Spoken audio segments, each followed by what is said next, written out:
sebuah perusahaan, karakteristik yang mempengaruhi keputusan, harga, dan output perusahaan. Ciri-ciri pasar persaingan sempurna. Yang pertama, terdapat banyak penjual dan banyak pembeli di pasar, sehingga mereka hanya sebagai penerima harga atau price taker. Yang kedua, produk yang ditawarkan pada umumnya sama, homogen atau identik. Yang ketiga, setiap perusahaan bebas masuk dan keluar, meninggalkan pasar, atau yang biasa disebut dengan free entry and exit. Selanjutnya, dan yang terakhir, produsen dan konsumen memiliki pengetahuan informasi yang sempurna mengenai harga-harga yang berlaku. Price taker.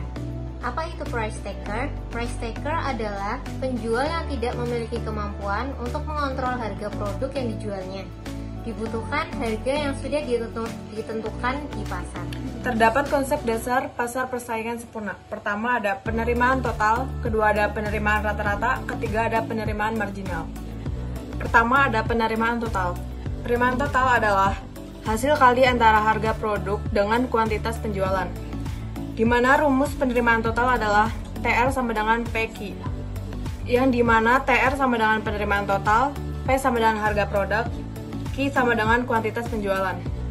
Yang kedua adalah penerimaan rata-rata. Penerimaan rata-rata adalah penerimaan total dibagi dengan kuantitas penjualan, dengan rumus AR sama dengan TR per Q, yang dimana AR sama dengan penerimaan rata-rata, TR sama dengan penerimaan total, Q sama dengan kuantitas penjualan. Yang ketiga ada penerimaan marginal. Penerimaan marginal adalah perubahan penerimaan total yang berasal dari tambahan per unit kuantitas penjualan, dengan rumus MR sama dengan delta TR dibagi delta Q. Kurva permintaan pasar persaingan sempurna. Dalam pasar persaingan sempurna, penjual dan pembeli banyak, sehingga mereka hanya sebagai penerima harga atau price taker. Maka harga adalah konstan, seperti rumus TR sama dengan F P konstan Q. TR hanya dipengaruhi oleh Q, artinya besar kecilnya penerimaan total tergantung pada besar kecilnya kuantitas penjualan. Kurva permintaan pasar persaingan sempurna. Dalam pasar persaingan sempurna, karena P sama dengan konstan, maka harga produk yang dijual sama dengan penerimaan rata-rata dan penerimaan marginal, seperti rumus P sama dengan AR sama dengan MR. Sehingga kurva yang ditunjukkan adalah kurva perfectly elastic atau elastis sempurna. Ditunjukkan dengan rumus elastisitas yaitu delta Q per delta P. Delta Q jika ditunjukkan berapapun, delta P-nya sama dengan 0, maka delta Q dibagi dengan 0 sama dengan tak terhingga. Sehingga kurvanya itu seperti P sama dengan D sama dengan AR sama dengan MR. Kondisi maksimisasi laba dalam pasar persaingan sempurna. Harga jual produk atau harga yang dibayar oleh konsumen sama dengan tambahan biaya produksinya atau biaya marginal. P sama dengan MC, di mana MC menaik. Efisiensi alokasi sumber daya. Situasi yang ada ketika perusahaan memproduksi jumlah output di mana harga sama dengan biaya marginal. Laba perusahaan dalam pasar persaingan sempurna. Ada dua pendekatan. Yang pertama, pendekatan total dengan rumus P sama dengan TR min TC. Yang kedua, ada pendekatan marginal. Laba per unit dengan rumus P sama dengan P min AC. Laba total dengan rumus P sama dengan P min AC kali Q. Keadaan laba profit dalam pasar persaingan sempurna. Jika P lebih besar dari AC, maka TR lebih besar dari TC. Keadaannya positif profit. Jika P sama dengan AC, maka TR sama dengan TC. Itu terjadi keadaan break even point. Ketika P lebih kecil daripada AC, TR lebih kecil daripada TC, keadaannya negatif profit. Mencari laba secara grafis. Laba ditentukan oleh bidang segi 4 yang terletak di antara harga atau P dengan biaya rata-rata total atau AC. Laba dalam pasar persaingan sempurna.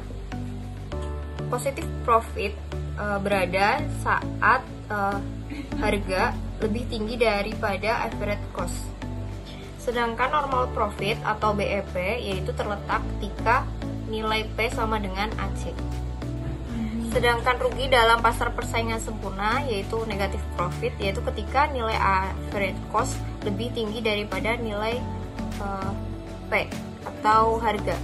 Selanjutnya adalah shutdown point dalam pasar persaingan sempurna, yaitu ketika nilai average cost lebih tinggi dibandingkan harga atau price. Itu artinya kerugian yang ditanggung oleh perusahaan di pasar persaingan sempurna tidak hanya fixed cost saja, tetapi juga average cost.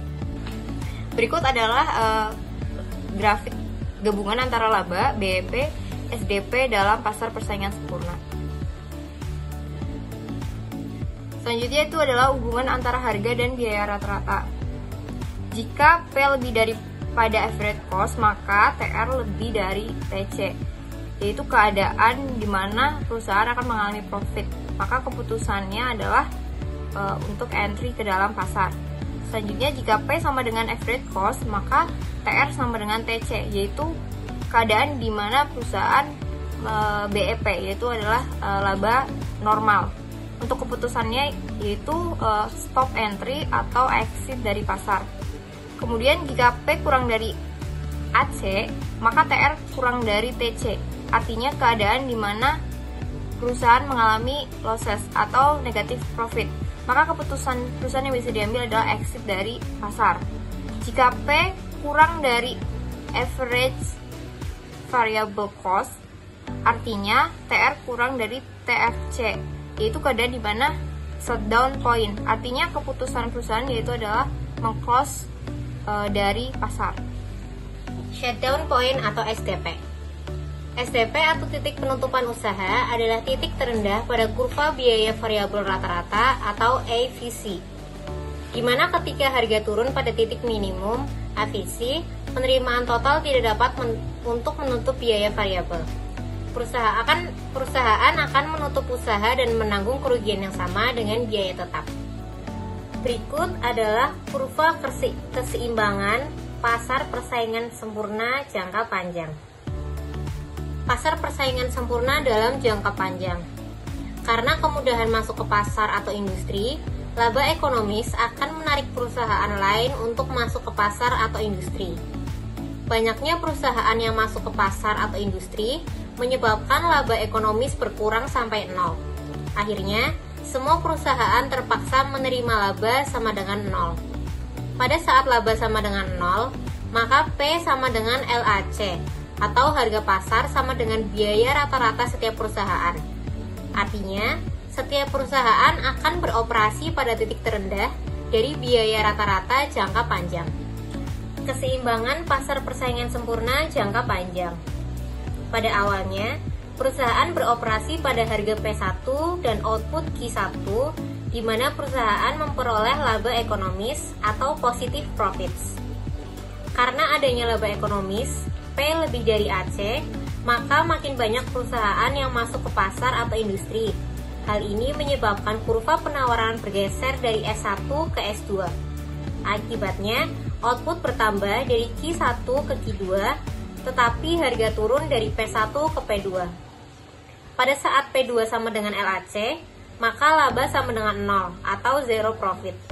Artinya, dalam jangka panjang, setiap perusahaan akan memperoleh zero profit, sehingga tidak ada lagi dorongan atau insentif untuk masuk ke pasar atau industri.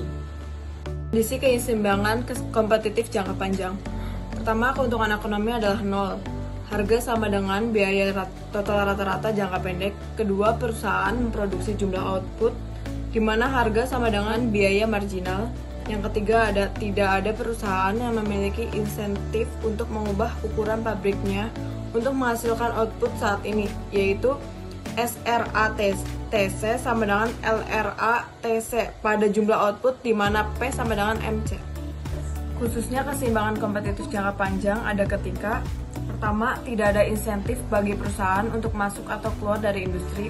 Kedua, tidak ada insentif bagi perusahaan untuk memproduksi lebih banyak atau lebih sedikit output.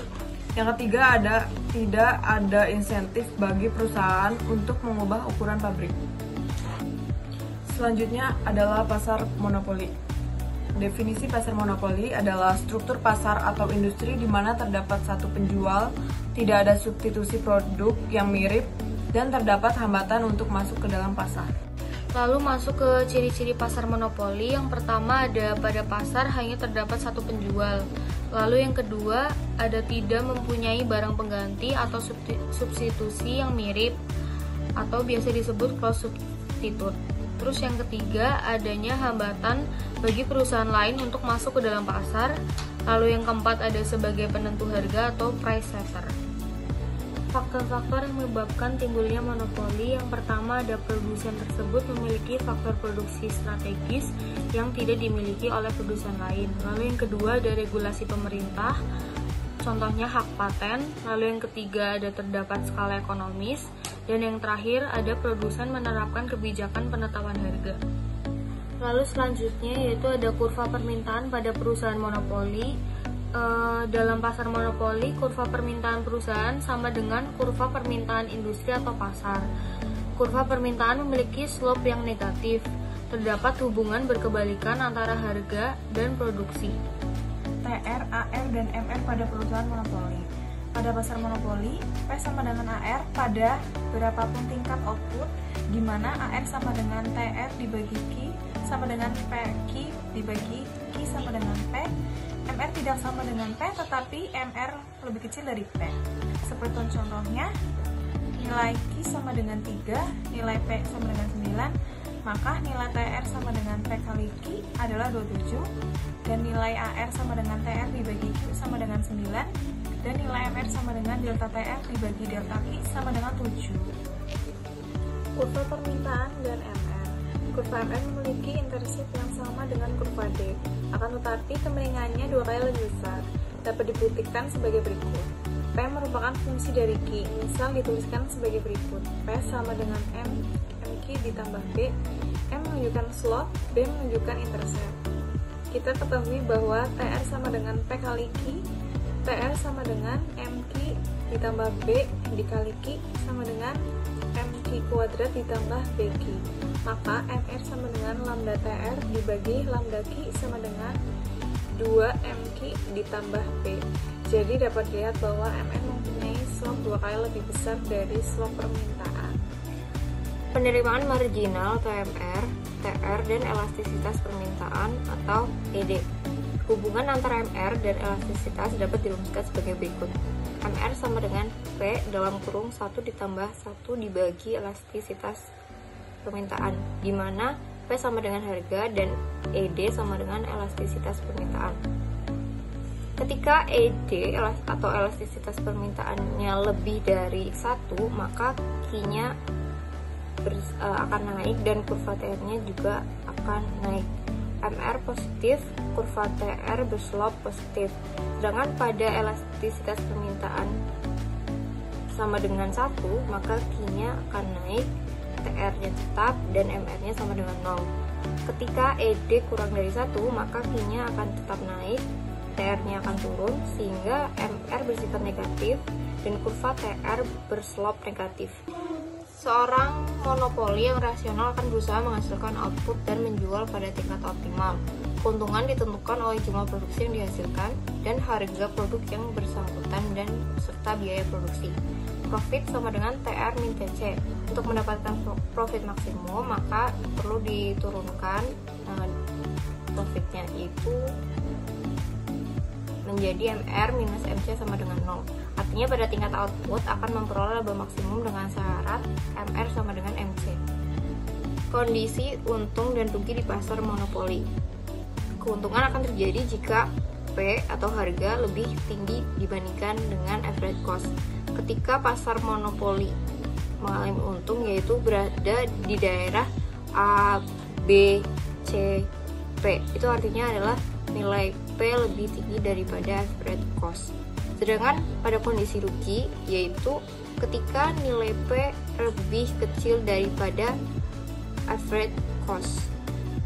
Sedangkan untuk daerah rugi yang diterima perusahaan, yaitu berada di titik P, A, B, C.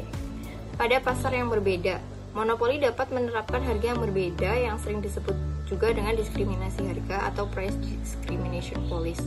Tujuannya adalah untuk memperoleh dan memperbesar laba yang diterima oleh perusahaan. Contohnya adalah Telkom, yaitu dengan menerapkan tarif malam dan siang hari. Kemudian ada PLN, yaitu menerapkan rumah tangga dan bisnis lain.